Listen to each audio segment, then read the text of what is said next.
तो दोस्तों आज मैं एक्सप्लेन करूंगा 2021 की लेटेस्ट मूवीज़ भूत पुलिस को। अभी हम इसकी रेटिंग के बारे में बात नहीं कर सकते क्योंकि ये अभी लेटेस्ट में रिलीज़ हुई है, तो इसकी रेटिंग ऊपर नीचे होती रहती है। मैं मूवी को एक्सप्लेन करूंगा, लेकिन उससे पहले आप मेरे चैनल पर नए हो तो सब्सक्राइब करके मेरे चैनल को बेल नोटिफिकेशन को ऑल पे कर दो, जिससे मेरी लेटेस्ट वीडियो आप तक जल्द से जल्द पहुँचे। तो दोस्तों शुरू करते हैं हमारे वीडियो को। तो मूवी की शुरुआत में हम दो लड़कों को देखते हैं जिनका नाम चिरंजी और विभूति होता है और वो पेशे से तांत्रिक होते हैं। उन दोनों को एक लड़की के अंदर से उसके दादाजी की आत्मा को निकालने के लिए बुलाया गया होता है। वो दोनों ही अब उस लड़की के पास पहुंच जाते हैं जो कि खतरनाक चुड़ैल बन चुकी थी। लड़की उछलकर चिरंजी के ऊपर हमला कर देती है और चिपका चिपकी करने लग जाती है, जैसे कि चुड़ैल बनने के बाद वो पूरे मूड में आ गई हो। वहीं विभूति उस जगह की जाँच पड़ताल करने लगता है और वहीं पर उसे एक सिलेंडर मिलता है जिससे कि उसे सारा मामला समझ आ जाता है। तब हमें यहाँ पता चलता है कि लड़की बस चुड़ैल होने का नाटक कर रही थी क्योंकि घर वाले उसकी शादी करा रहे थे, लेकिन वो शादी नहीं करना चाह रही थी बल्कि आगे और पढ़ना चाह रही थी। विभूति उसकी बातों को सुनता है और समझता है कि लड़की कोई गलत काम नहीं करना चाह रही, इसीलिए उससे कहता है कि हम तुम्हारा नाटक जारी रखेंगे और तुम जो चाहती हो वो तुम्हें दिलवा कर जाएंगे। अब वो दोनों लड़की के अंदर से भूत भगाने का नाटक करने लग जाते हैं और ऐसे दिखाते हैं कि उनके दादाजी का भूत ही लड़की को पढ़ाने के लिए कह रहा है।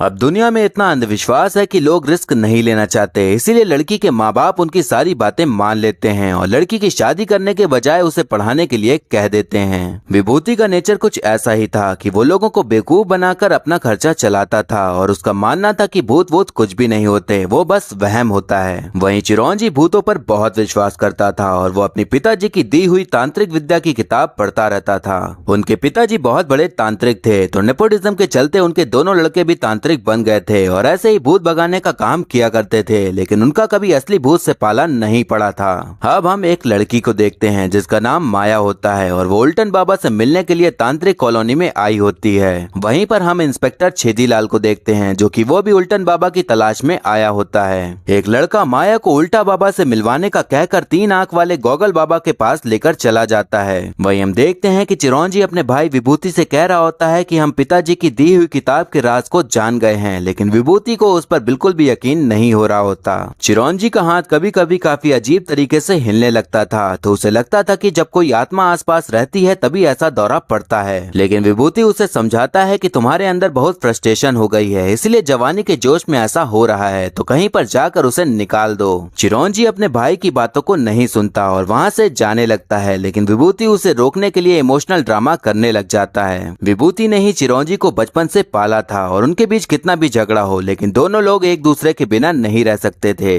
उन दोनों में रूठना मनाना चल ही रहा होता है कि तभी वहाँ पर इंस्पेक्टर छेदीलाल आ जाता है, जिसे देखकर वो दोनों ही छुप जाते हैं। छेदीलाल इन दोनों के ही तलाश में आया हुआ था और उनको देखते ही वो उनका पीछा करने लग जाता है। वो दोनों वहाँ से भाग ही रहे होते हैं कि तभी उनकी मुलाकात माया से हो जाती है। तब माया को पता चलता है कि गोगल बाबा फ्रॉड हैं और वो दोनों ही उल्टन बाबा के बेटे हैं। माया को उन्हीं दोनों से काम था, इसीलिए वो उनके साथ ही चल देती है। अब माया अपने बारे में बताती है कि धर्मशाला में उसकी चाय की बहुत सारी खेती है और चाय बनाने की फैक्ट्री भी है, लेकिन फैक्ट्री में काम कर रहे वर्कर शाम होते ही अपने घर के लिए निकल जाते हैं। गांव वालों का मानना है कि वहां पर किचकंडी नाम की चुड़ैल का साया है और वो रात में लोगों को अपने वश में कर लेती है, जिसके चलते कोई भी फैक्ट्री में ज्यादा देर तक काम नहीं करना चाहता और इसके चलते हमारा बहुत नुकसान हो रहा है। वो बताती है कि उसे पहले इन बातों पर बिल्कुल भी यकीन नहीं हो रहा था, लेकिन एक रात उसके साथ भी एक हादसा हो गया जिससे कि उसे यकीन हो गया कि किचकंडी नाम की चुड़ैल सच में है। चिरंजी काफी ज्यादा एक्साइटेड हो जाता है क्योंकि उसे लग रहा होता है कि अब सच में एक असली भूत से सामना करने को मिलेगा, लेकिन विभूति अब भी यही सोच रहा होता है कि जरूर कोई भूत होने का ढोंग कर रहा होगा।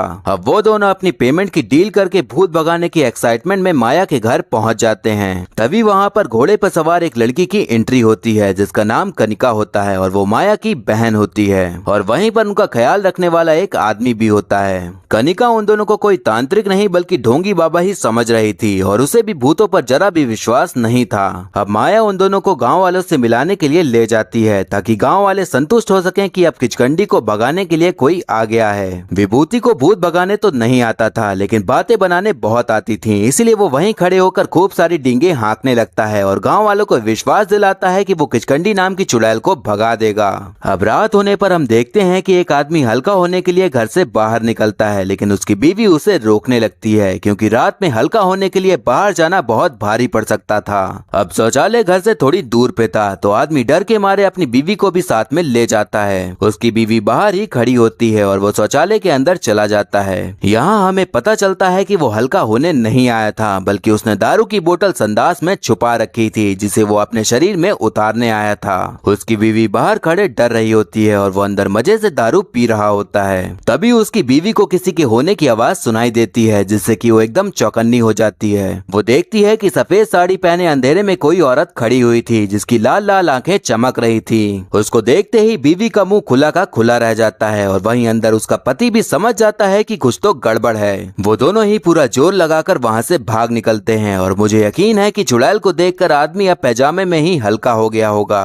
अब अगले दिन पूरा गांव फिर से इकट्ठा हो जाता है और इल्जाम लगा रहा होता है कि दोनों तांत्रिक कोई काम के नहीं है क्योंकि कल फिर से किचकंडी दिखी थी। विभूति फिर से अपनी बातों से गांव वालों को कन्विंस करने लग जाता है और दोबारा से विश्वास दिलाता है कि अब किचकंडी उनके हाथों से नहीं बचेगी और पूरे गांव वालों से गो किचकंडी गो के नारे लगवाने लगता है।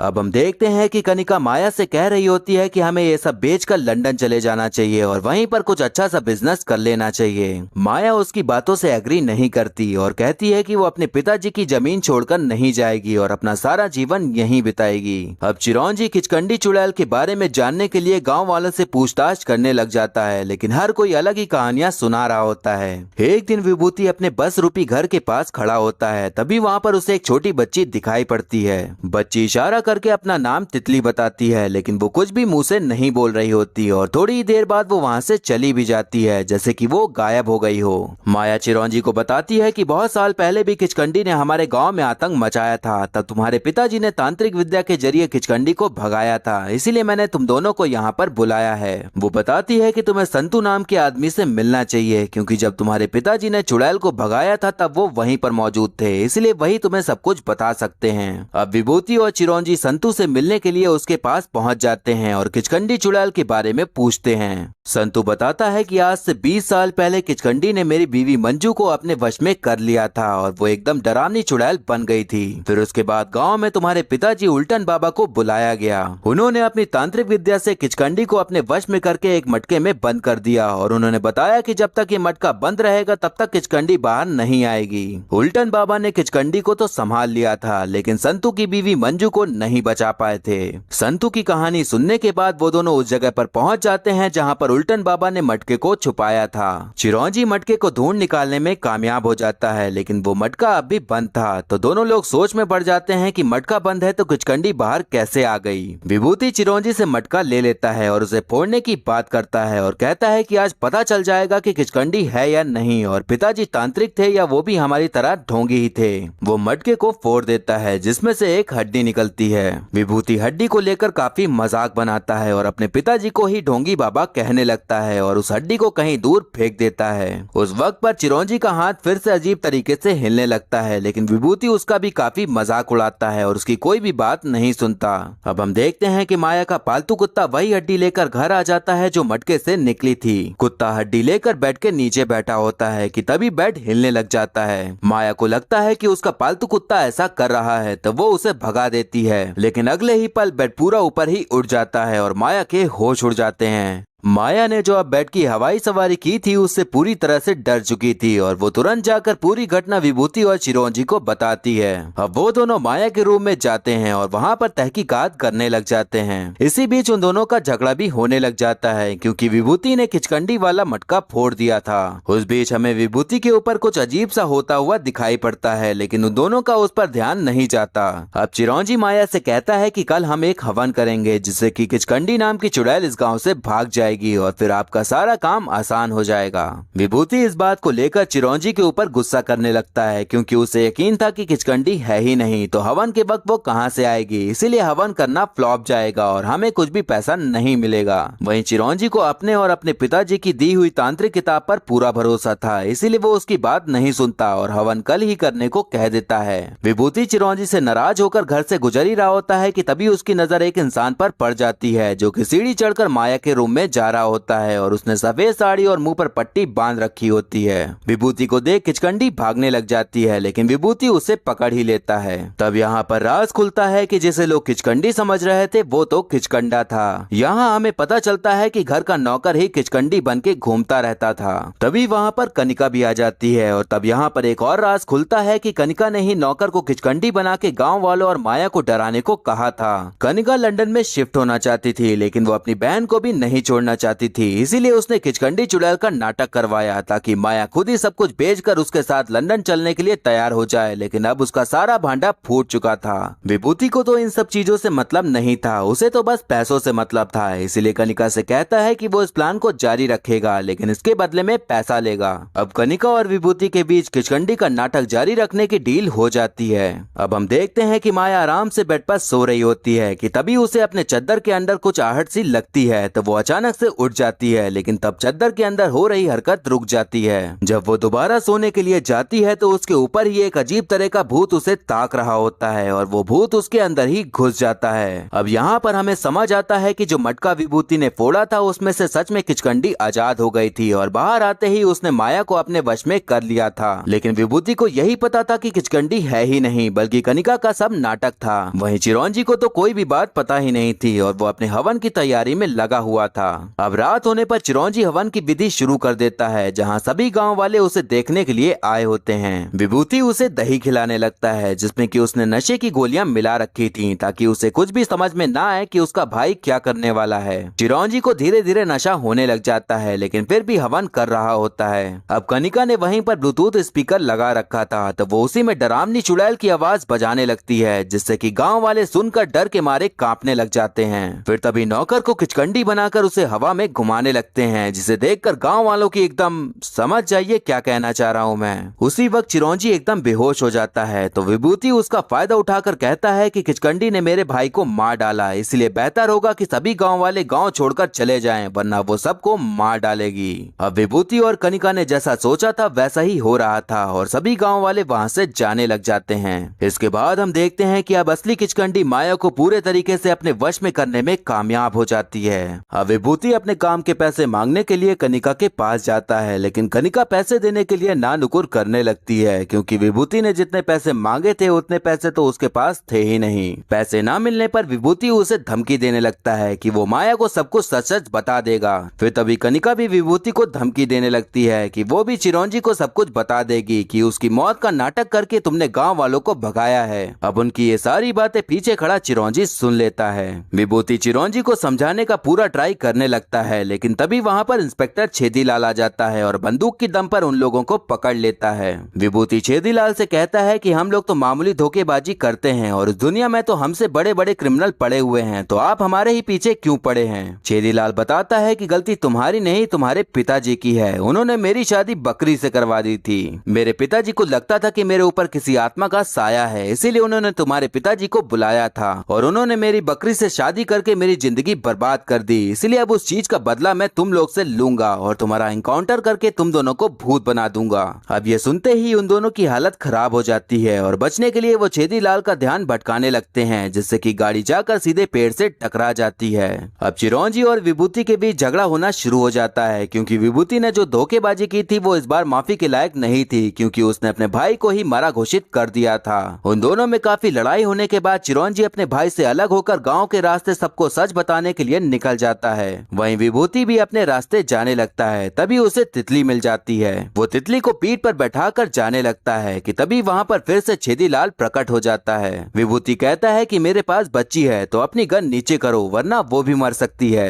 छेदीलाल हैरान होते हुए कहता है कि यहाँ पर कोई भी बच्ची नहीं है। तब हमें यहाँ पर समझ आता है कि तितली कोई जिंदा बच्ची नहीं थी, बल्कि वो एक आत्मा थी जिसे विभूति ही देख सकता था। विभूति को तब यहाँ पर समझ आता है कि वो आत्माओं को देख सकता है और इससे पहले भी उसे कई आत्माएं दिखी थी, लेकिन उसने कभी भी इस चीज पर गौर नहीं किया था। जो इंसान भूतों पर बिल्कुल भी विश्वास नहीं करता था, अब उसे पूरी तरह से विश्वास हो गया था। अब विभूति भागते हुए चिरौंजी के पास पहुंच जाता है और उससे माफी मांगने लगता है और बताता है कि वो भूतों को देख सकता है और पिताजी कोई ढोंगी बाबा नहीं थे। उन्होंने सच में खिचकंडी नाम की चुड़ैल को वश में किया था, लेकिन मटका फूटने के बाद वो बाहर आ गई। अब दोनों को ही फैक्ट्री से किसी के चिल्लाने की आवाज सुनाई पड़ती है, तो वो समझ जाते हैं कि खिचकंडी ने किसी को वश में कर लिया है। दोनों लोग ही फैक्ट्री के अंदर पहुंच जाते हैं, जहां पर उन्हें कनिका भी मिल जाती है। अब उनका पीछा करते करते छेदीलाल फिर से वहां पर पहुंच जाता है, लेकिन अब माया पूरी तरह से खिचकंडी के वश में आ चुकी थी और वो दीवार पर चिपक के बैठी हुई थी। वो छेदीलाल को जमीन से कई फीट ऊपर उठा देती है, तो छेदीलाल बकरी की तरह मिमियाने लगता है, तो माया उसे छोड़ देती है। खिचकंडी अब चिरौंजी के पास पहुंच जाती है और उसके मंत्र पढ़ने से पहले ही उसे उठा के फेंक देती है। फिर उसके बाद वो कनिका और विभूति के पास पहुंच जाती है और विभूति के ऊपर हमला कर देती है। तभी वहाँ पर चिरौंजी आ जाता है, लेकिन उसे अपने ऊपर भरोसा नहीं था कि वो कुछ कर पाएगा। लेकिन तब विभूति उसे विश्वास दिलाता है कि वो पिताजी की तरह ही बहुत ज्ञानी है और वो खिचकंडी को अपने वश में कर सकता है। अपनी भाई की बातें सुनकर चिरौंजी एकदम फुल कॉन्फिडेंस से भर जाता है और खिचकंडी को अपने वश में करने लग जाता है। 2-4 मंत्र फूकने के बाद खिचकंडी माया के शरीर को पूरी तरह से त्याग देती है। अब माया को होश आ जाता है, तो विभूति उसका हाल चाल लेने के लिए उसके पास जाता है, तो माया उसके ऊपर ही भारी मात्रा में उल्टी कर देती है। अब सभी लोग खिचकंडी के जाने की खुशी मना रहे होते हैं, लेकिन चिरौंजी कहता है कि वो कहीं नहीं गई है, बल्कि मैंने उसे अपने अंदर समा लिया है और मैं तांत्रिक हूँ, तो मैं उसे कंट्रोल कर सकता हूँ। तभी विभूति कहता है कि अगर खिचकंडी तुम्हारे अंदर है तो मुझे कुछ कुछ क्यों फील हो रहा है। तब यहाँ पर समझ आता है कि खिचकंडी ने माया का शरीर तो त्याग दिया था, लेकिन वो अब विभूति के शरीर में घुस गई थी और उसको ही अपने वश में कर लिया था। अब विभूति चिरौंजी को मारने के लिए एकदम उतारू हो जाता है, क्योंकि अब वो अपने खुद के वश में नहीं रह गया था, बल्कि उसके अंदर एक खतरनाक आत्मा घुस गई थी। चिरौंजी विभूति को रोकने के लिए पूरी कोशिश कर रहा होता है कि तभी वहाँ पर माया आती है और तितली नाम पुकारती है, जिसे सुनकर विभूति के अंदर घुसी आत्मा थोड़ा शांत हो जाती है। माया बताती है कि जब खिचकंडी की आत्मा मेरे अंदर थी तो मुझे कुछ कुछ चीजें पता चली थी कि ये आत्मा बुरी नहीं है, बल्कि इसके साथ कुछ बुरा हुआ है। अब चिरौंजी आत्मा को शांत कराता है और अपने तांत्रिक विद्या से उसके साथ क्या बुरा हुआ वो जानने की कोशिश करने लगता है। अब कहानी हमें अंग्रेजों के जमाने में ले जाती है, जहां हम देखते हैं कि कुछ अंग्रेज आराम से बैठे होते हैं और वहीं पर एक औरत उनको चाय नाश्ता दे रही होती है। एक अंग्रेज उस औरत से छेड़छाड़ करने लग जाता है और वहीं पर तितली सब कुछ देख रही होती है। तितली उस औरत की ही बेटी होती है। औरत जब घर के अंदर जाती है तो एक अंग्रेज अपनी गंदी नियत लेकर उसके पीछे पीछे अंदर चला जाता है, लेकिन थोड़ी ही देर बाद औरत अंग्रेज को घायल करके भागते हुए बाहर आ जाती है और अपनी बच्ची को लेकर भाग जाती है। औरत अपनी बच्ची को कहीं छुप जाने को बोल देती है, तो बच्ची वहाँ से निकल जाती है, लेकिन तभी अंग्रेज वहाँ आकर औरत को पकड़ लेते हैं। अंग्रेजों के जुल्म को तो आप जानते ही होंगे, तो वो उस औरत के साथ भी वैसा ही करते हैं। वो सभी उसे एक पेड़ पर बांध देते हैं और उस पर पेट्रोल छिड़क कर उसको जिंदा ही जला डालते हैं। अंग्रेजों ने औरत के साथ जो गंदा घटिया काम किया था, उसके चलते ही उस औरत की आत्मा उस गांव में कई सालों से भटक रही थी और अपनी बच्ची को ढूंढ रही थी, और उस जुल्म के चलते औरत की आत्मा के अंदर बहुत ज्यादा गुस्सा भरा हुआ था, जिसके चलते उसके गुस्से का शिकार बहुत लोग हुए थे। चिरौंजी कहता है कि विभूति भैया जानते हैं कि तितली कहाँ मिलेगी, और ये कहकर वो औरत की आत्मा को शांत करा देता है। अब सभी लोग जंगल में जाकर तितली को ढूंढने लगते हैं और काफी मशक्कत के बाद तितली उन्हें मिल ही जाती है।